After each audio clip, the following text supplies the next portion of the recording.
Salve, salve, rapaziada, muito bom dia, boa tarde, boa noite, seja lá a hora que você está acompanhando mais esse vídeo no canal Henrique Eck. Depois de um final de semana corrido, quem me acompanhou nas redes sociais viu um pouquinho do trabalho.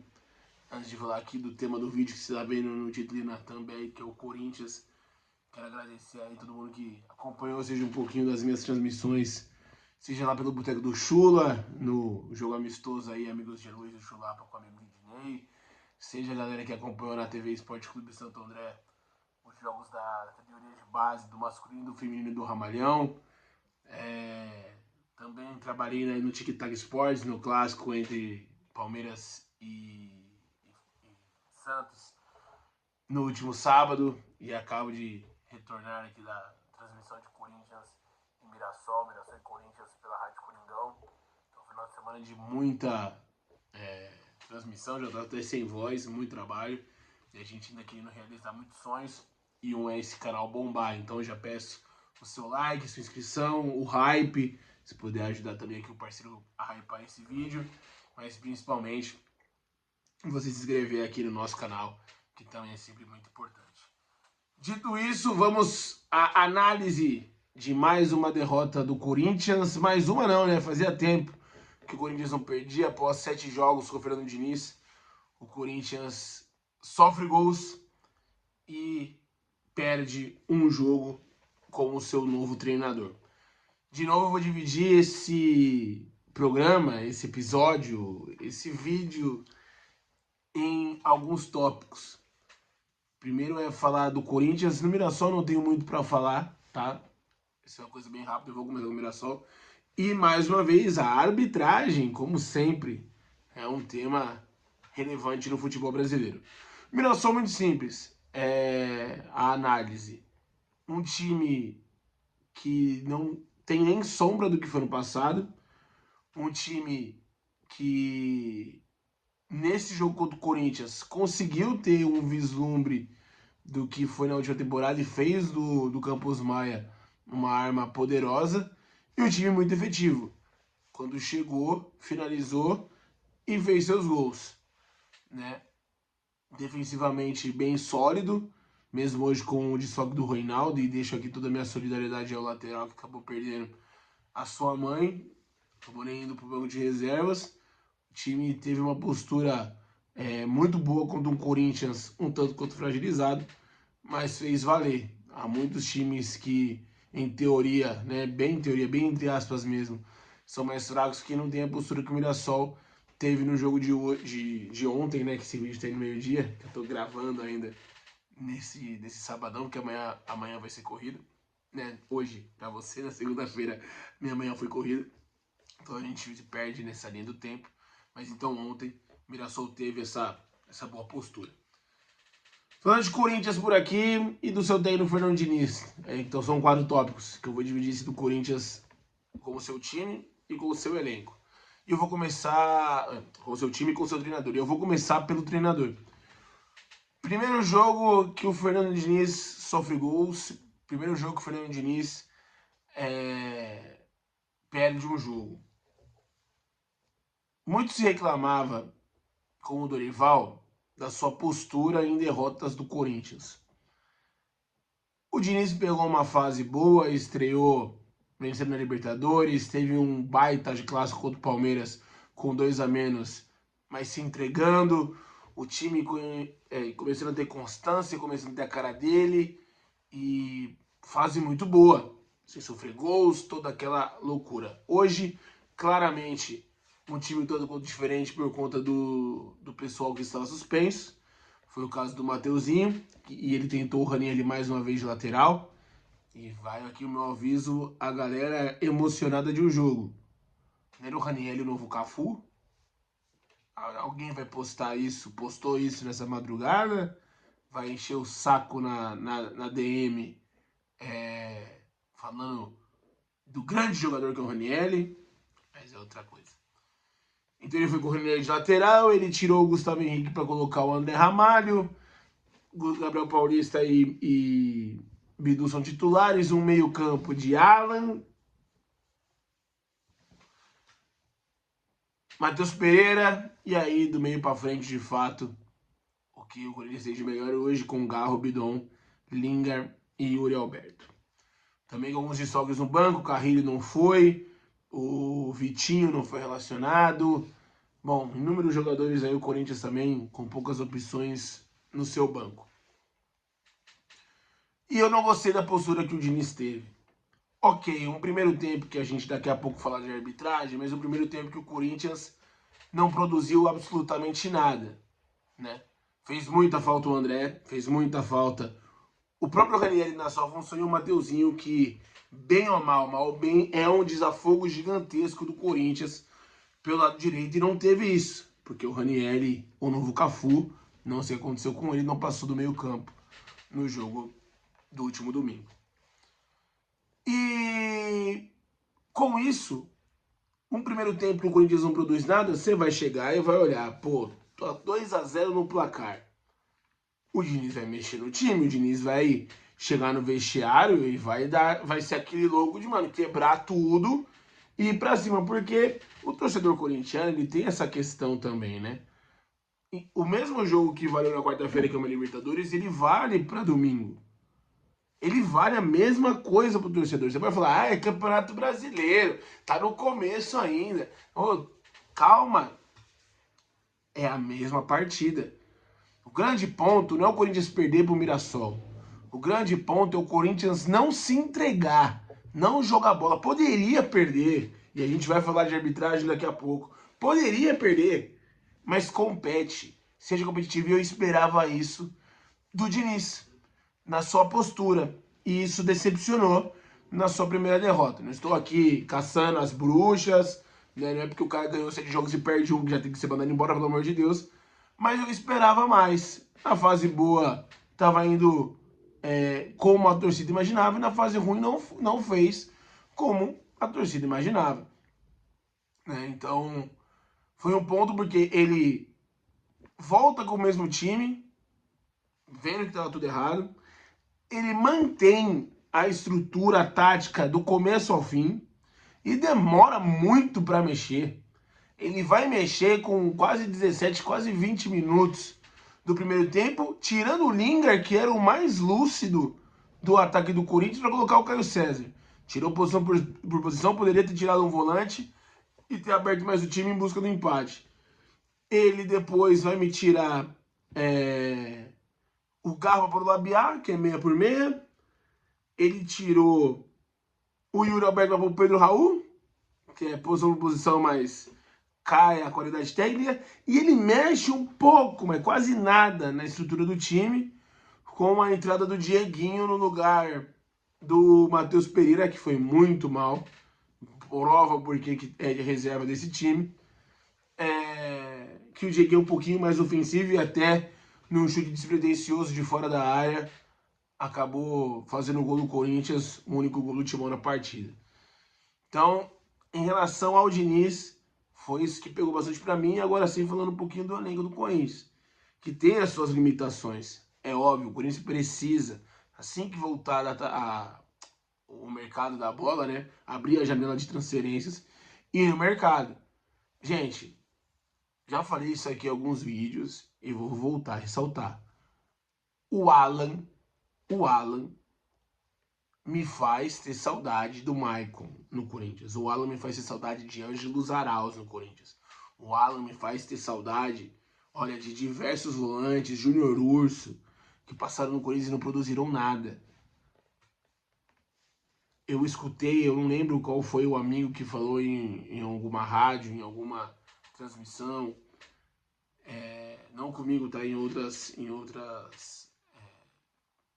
imprensas e tudo mais, que o Diniz tá louco pra colocar o Alan de titular, quer arrumar um lugar pra ele no time, e por isso ele tá colocando o Ranieri de lateral. Se o Diniz tá pensando nisso, eu espero muito que com o jogo de hoje ele repense. Porque o Alan, nos 2 gols, que a gente vai falar de arbitragem já, eu vou deixar isso ressaltado pra vocês. Nos 2 gols, uma criança passa por ele. Eu, que estou pesando neste momento 130 quilos, se apostar uma corrida com o Alan, com a bola dominada, eu venço ele na corrida. Cara, é inacreditável o pênalti, a jogada do pênalti, o jeito que o Carlos Eduardo passa pelo Alan é algo impressionante. De fácil. De fácil. Então você perde o Ranieri, que não é só falando de volante como o cara que desarma, vai bem. Ele é um jogador nota 6,5, 7. Se acha, nota 10. Mas é um jogador 6,5, 7. E pro esquema tático do Corinthians, o Ranieri de primeiro volante funciona. O Alan é um jogador nota 2, 3. 2, 3. Inacreditável. E aí vai o seu companheiro, que também, por conta da expulsão do André, jogou Matheus Pereira. O torcedor do corintiano, nos últimos tempos, tem reclamado muito do Carrilho. Que o Carrilho tá de tiração com a cara do corintiano, que o Carrilho caiu muito de produção, vai pra balada, tudo aquilo lá, piriri pororó. Eu não sei da vida particular de jogador, eu não sei se o que falam do Carrilho é verdade, mas assim, e o Matheus Pereira, meus amigos? Um cara que foi revelado na base do Corinthians. Já saiu um tanto pela porta dos fundos e já tinha se queimado na própria base, perdendo uma disputa de pênalti pro Flamengo em 2016, na final da Copinha. Subiu profissional, fez 2 jogos com a camisa do Corinthians e quis ir embora. Ele quis ir embora. Tem um baita do empresário que jogou em Juventus, jogou em Barcelona, jogou entre aspas, né? Time B, mas tá no currículo do cara. Foi rebaixado com o Fortaleza e aí veio o inside, pô, eu acho uma boa o Matheus Pereira voltar. Voltou, fez 2 jogos bons, um baita lançamento contra o São Paulo, todo mundo, pô, achamos reserva, é o meia reserva. Gente, nunca foi nada disso. Matheus Pereira é um dos jogadores, claro que não teve a ascensão propriamente dita, mas é aquele típico jogador que quando joga muito na base, todo mundo fala vai ser craque e não dá em nada no resto da carreira. Matheus Pereira foi camisa 10, seleção brasileira de base. Você vê o nível que chegou a base do futebol brasileiro. Matheus Pereira jogando na função de segundo volante, porque antes ele era camisa 10, hoje ele é o suposto camisa 8. Porque o Vojvoda achou espaço nele no Fortaleza. Corinthians se recupera uma bola com ele no campo de ataque, o jogo ainda tá 0-0. Ele domina, ele tem o campo inteiro aberto para ele, mas o campo inteiro aberto para ele. Para ele correr, tá de um lado o Garro, tá do outro lado o Bidon e o Yuri Alberto um pouco mais na frente. Ele tem tudo para fazer. Ele demora uns 3 segundos para raciocinar. O zagueiro do Mirassol já correndo de costa.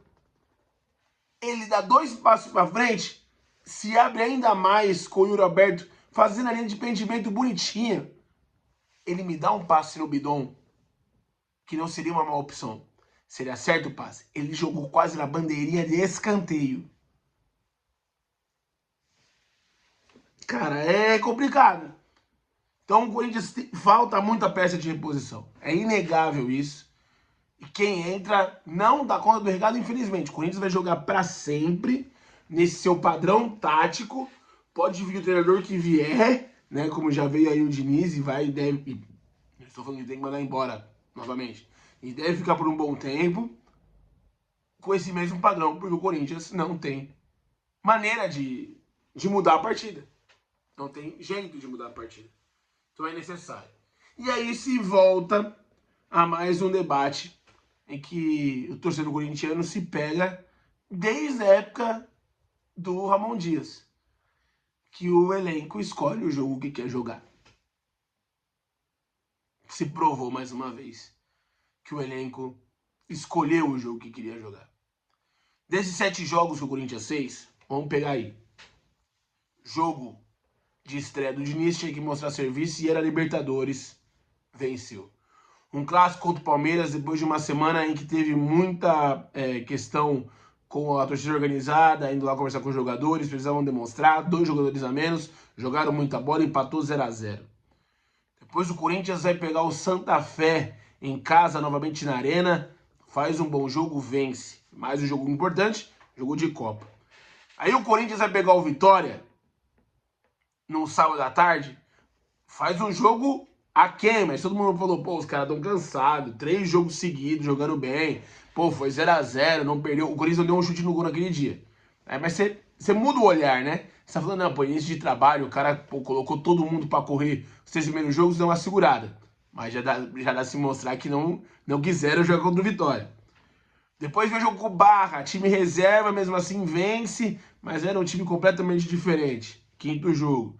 Veio o jogo do Vasco, que era Campeonato Brasileiro, precisando vencer para a sensação de rebaixamento, faz 1-0, tem toda a polêmica da arbitragem e se segura defensivamente. No segundo tempo, teve 2 oportunidades para matar o jogo, não matou. São 6, e aí o jogo do Peñarol joga de novo. Dos jogos que não eram decisivos, não eram Copas, o Corinthians teve Barra, teve Vitória e teve Vasco. Só venceu o Barra e o Vasco, mas assim, de vencer e de jogar propriamente dito, foi contra o Vasco. E esse jogo com o Mirassol? Você vai colocar a questão só nos jogadores que estavam suspensos, foram poupados? Então, ainda me passa a sensação que o Corinthians escolhe o jogo que quer. Ainda me passa isso. E vamos pro último tópico. Pô, acho que hoje vai ser um dos maiores vídeos do canal dessa nossa nova safra, né?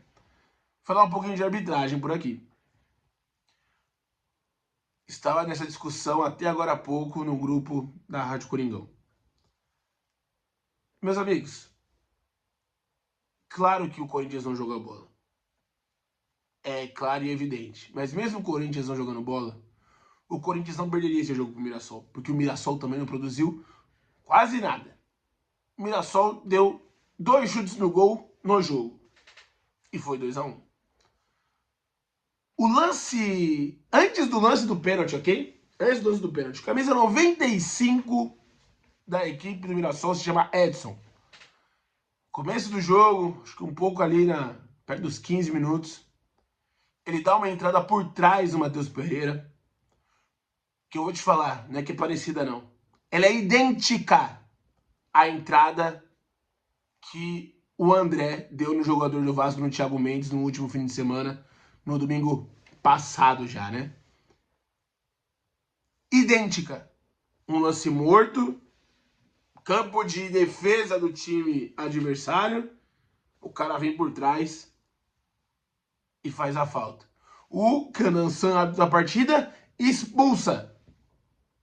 Maneira correta, mesmo critério utilizado. Vem o VAR e chama para ele revisar e ele tira o cartão vermelho num lance idêntico ao do André. Ah, mas o André pegou ali no tornozelo, ele... Tá bom, mas qual era a intenção dele dar um carrinho por trás no jogador adversário num lance morto no seu campo de defesa? É um jogo brusco grave. Que na verdade é uma frase completamente errada essa, né? Porque se é brusco é grave. Mas, como dizem na linguagem de futebol, jogo brusco grave. Por quê que o VAR chamou para retirar esse cartão vermelho? Eu queria entender. Lance do pênalti. Já falei aqui sobre Alan ser uma ameba perto de uma criança jogando bola com ele. Ótimo drible do Carlos Eduardo. Mérito total dele na jogada. Mas assim, quem, entre aspas, faz a falta é Matheus Bidu, que em momento nenhum toca no jogador do Mirassol. Em momento nenhum ele toca no jogador do Mirassol. E ele dá o pênalti. E aí eu te falo, se o VAR foi ágil para chamar e tirar o cartão vermelho do jogador do Mirassol, por que ele não foi ágil para Canansan? Não tem toque, vem ver. Deixou o Mirassol 1-0, mérito total do time do Mirassol. Para mim, esses dois são os principais erros do jogo. Tem um terceiro erro que é meio que interpretativo, tá? O VAR tá aí para isso, o VAR é necessário justamente para analisar com quem tem os critérios técnicos estabelecidos, coisas que até nós não vemos, e nem até mesmo os jogadores de campo. No intervalo, não foi nem na hora do gol, tá? No intervalo, com a câmera aproximada, a detentora mostrou uma possível falta em cima de Rodrigo Garro no início da jogada que origina o segundo gol do Mirassol. Com todo o carinho e respeito, a falta existe. Para mim, ela é interpretativa. É um pisão, é uma bola que acaba sendo espirrada e o pé do jogador do Mirassol fica em cima do Garro. Lance rápido e o VAR deveria parar o jogo para analisar, ok? Não parou. O gol do Mirassol sai. Na hora que eu tava transmitindo, ninguém viu. Na hora que saiu o gol do Mirassol, ninguém do Corinthians reclamou com a arbitragem. E aí você vai querer me falar que o VAR roubou de novo o Corinthians 2 gols irregulares. Cara, de verdade, o segundo gol eu não acho irregular. Falei aqui no vídeo do domingo, né? Sobre os erros do jogo do Santos e Palmeiras aqui também. Falei um pouco de arbitragem. E vou manter aqui a minha linha. O que eu acho, eu vou dar minha opinião aqui. Acho o pênalti inexistente. Acho que deveria ter sido mantido o cartão vermelho para o jogador do Mirassol. Mas o segundo gol, para mim, de verdade, lance normal de jogo, jogo rápido, sai o gol. E o Corinthians não pode se segurar na questão da arbitragem, né? Dos erros de arbitragem, pela péssima partida que fez. Que muita gente vem falar, se tivesse expulsado o Corinthians venceria o jogo. Certeza? Com a má vontade que o Corinthians está jogando hoje, eu acho muito, muito difícil. Mas essa é a minha opinião. Agora eu quero saber a opinião de vocês. O que vocês viram, concordam ou discordam sobre Diniz, a postura que ele teve nesse jogo, o elenco do Corinthians, a postura que vem tendo no Campeonato Brasileiro, a arbitragem.